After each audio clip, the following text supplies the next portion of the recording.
Inside of this video, I'm going to lay the final piece to the three-pillared puzzle of growing your fitness studio. So inside of the videos that I've recorded for you so far, we've covered what stops studios from growing and breaking through beyond that critical mass, where it's no longer a glorified job and more of an asset, a business. We've gone over what helps studios grow based on my experience in growing the best all-female gym in Brisbane over the last couple of years. We've gone over the foundational piece of any business, and that's how to get discovered with a cool little website, organically driven, SEO optimized pathway that we have that we absolutely crush with. And that's also LLM or AI friendly. So as we start to exit the Google search phase of doing business online, and we start to enter this ChatGPT phase, it will become more and more important that the content on your website actually speaks in a language that is simple enough for these LLMs to decipher, so that they can actually recommend the content from your website and cite your website so you get discovered more and more.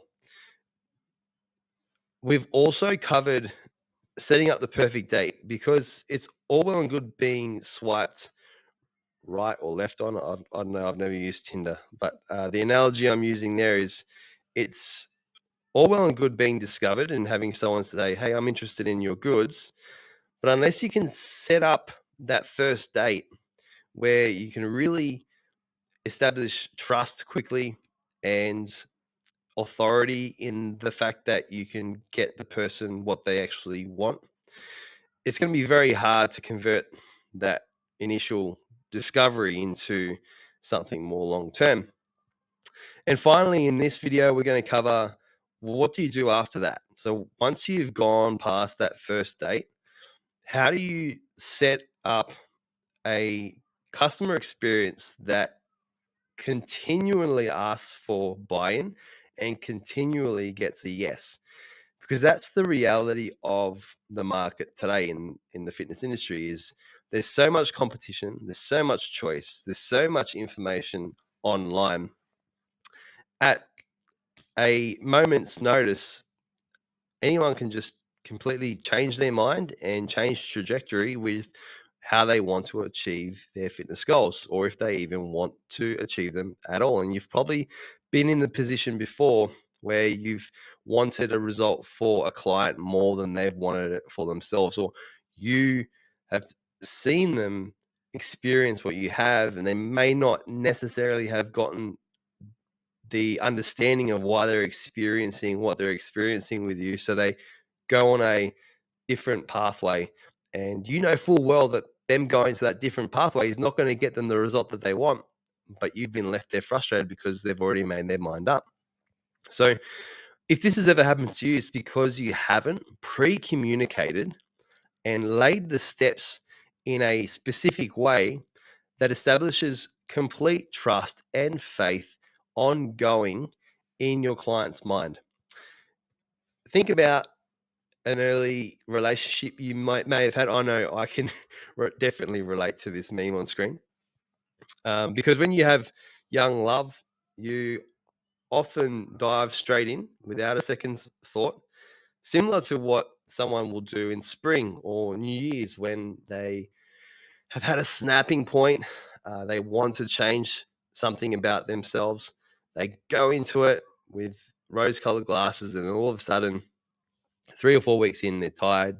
They're not looking any better. They're a bit sore, and it's not fun anymore.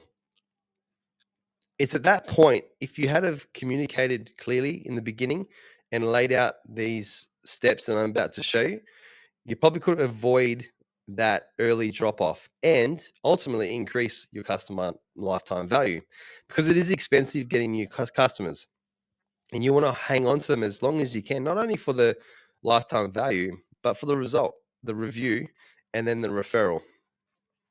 So in a young relationship, you start to find things out about each other, and some things you like, some things you don't like, and you have lots of these little tiffs and blow ups where you're not necessarily understanding each other. And as you grow older, you start to learn the value of communication. So up until this point, what we've done is we've crafted the perfect date. We've assessed the person. We know what their deficits are. We've shown them the expected timeline. And this is all important because it leads into the next phase. Within the first 7 days, this person should know that you have the next 12 months laid out for them, that you have a structure that you follow that is a repeatable process that you can vouch for with social proof, with testimonials, with reviews, and make them feel safe in the decision that they've made, because buyer's remorse is real. And you can't expect a client to just trust the process, because it's money and time that you're playing with. And if they feel or even get a hint that you're experimenting, they're gone out the door. Now, if you're a real fundamentalist type of trainer, a maxi who's really driven to personalize things and understand that everyone's different and etc., I applaud you. I really do.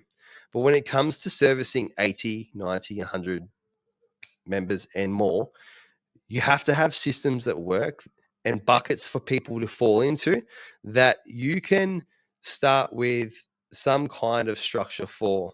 The personalization really does occur in session at the time of delivery.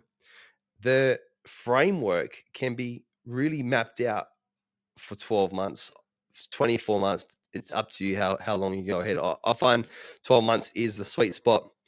And what this does is it creates a situation where you've laid the crumbs out on the path. So all they have to do is literally turn up, not think, and just eat the crumbs.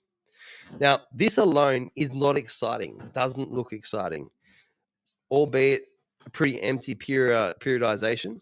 You can see that there are 12-week blocks, 4 12-week blocks a year. There's 1 week of testing each block, and that will relate more to what I'll show you in a second.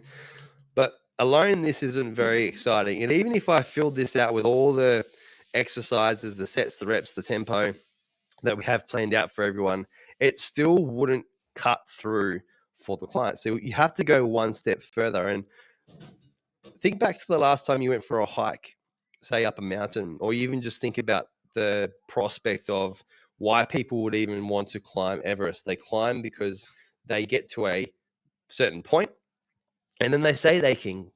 They say they've been there. Not they say they can. They say that they've been there. There might be a beautiful view at the top. There's a reward at the end. And this is where having standards inside your business really helps. So if you think back to our strength assessment card, we had 3 buckets. We had the live, the long, the perform. These buckets indicate something. So live is the strength that you need to just live. Long is the strength that you need to live long. And perform is, well, the strength that you need to perform really well. It's very simple. And it needs to be simple because that's the best way to communicate these things. Now, when a woman comes in, or when a man comes in, or whoever you're training comes in, and they say, I want to be strong, a lot of the time they're just not going to know what that even means. They just think, okay, I've just got to lift some things. But there's standards, benchmarks, and applying those starts to create that situation where, all right, there's a goal. There's a goal ahead of me. And as you can see here, we've got a whole bunch of standards, and these are the standards that we test every 13 weeks, so that our members are being prepared that in 12 weeks time, this is what we're going to be testing, or in 4 weeks time, this is what we're going to be testing. And when they test, they can see that they've made progress. They've made some invisible progress for that training block. But this isn't enough. There's one last thing that you need to do. And that one last thing that you need to do is you need to tie those standards, those gym standards, into real life benefits. And this is where the magic happens. So on screen here, we've got a facts side of that strength assessment card. And you can see that we've got some language in here that they probably would have heard from their doctor. So women who carry 75% of their body weight for 1 minute are far more likely to stay mobile, independent, and free of fragility in later life. Okay, that's just one example. We've got 5 different cards, 5 different demographics in our business. But what this does is it ties the gym standard into a real life benefit. So to recap, the goal of this last pillar is to lay the crumbs out on a path ahead. So that is very clear for the client to buy into the journey that they're about to go on. They don't have to trust it because it's already there, proven, right? So I want you to get that trust in the process bullshit out of your head. It's old.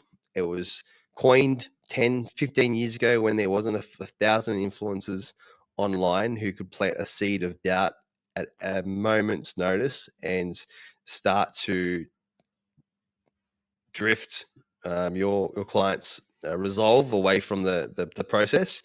So get that out of your head. Attach milestones beyond workouts completed. Okay, it's not about getting 100 workouts completed or 200 because that's work for work's sake. And you want quality work. I would much rather a client come in 50 times in a 6-month period, twice a week, and get to a 1 times body weight deadlift in that time than to smash themselves 100 times in that 6-month period, coming 4 or 5 days a week and not get anywhere. All right, if they come in that many times and then they actually get somewhere, that's good as well. That's besides the point. My analogy here, though, is I'd rather quality work than volume. And then tie those milestones into real world benefits.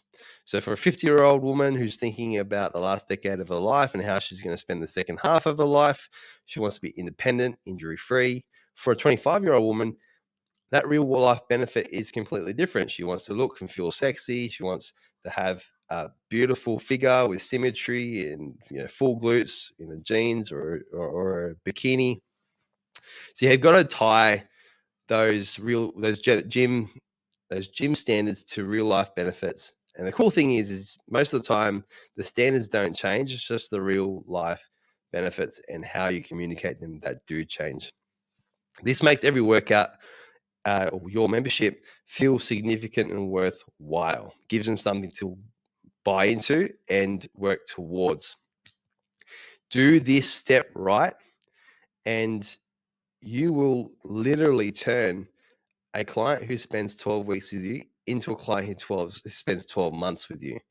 And if you think about that, that's the highest return on investment you can ever make in your business. If you can increase the customer lifetime value in your business, you can go out and spend more on ads if that's what you want to do.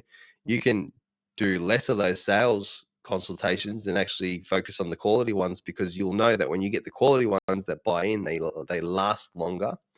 It unlocks business. So pay special attention to this. If you want those functional fitness standards that we have, we've got 3 cards there. As a Canva template, I'm sure I can give you that Canva template. Just comment in the comment section of this video, wherever you find this video. Like, subscribe, do all that cool stuff if you've gotten some value, and consider sharing this with a fellow fitness professional who might need to learn this type of thing. The devil is in the detail with this stuff. So if you have any questions, I'm more than happy to answer them, and then I'll see you on the next video. So far, we've covered all 3 pillars. So I want to go deeper into these pillars, and we're going to look at discovery again. So we're going to look at the perfect lead magnet, how to turn website visitors into leads. So if you've ever spent 10K on a website and just seen a pretty thing up there that does nothing, or maybe you've done it yourself, but you haven't really gotten a consistent flow of leads from it. Consistent flow of leads meaning at least 3 to 5 inquiries every single week. If you're not getting that, as a minimum, then there's something wrong in your process, and it's probably this lead magnet and your positioning on your website. So if you'd like to learn that stuff, just make sure you watch out for the next lesson, and I'll see you on the flip side.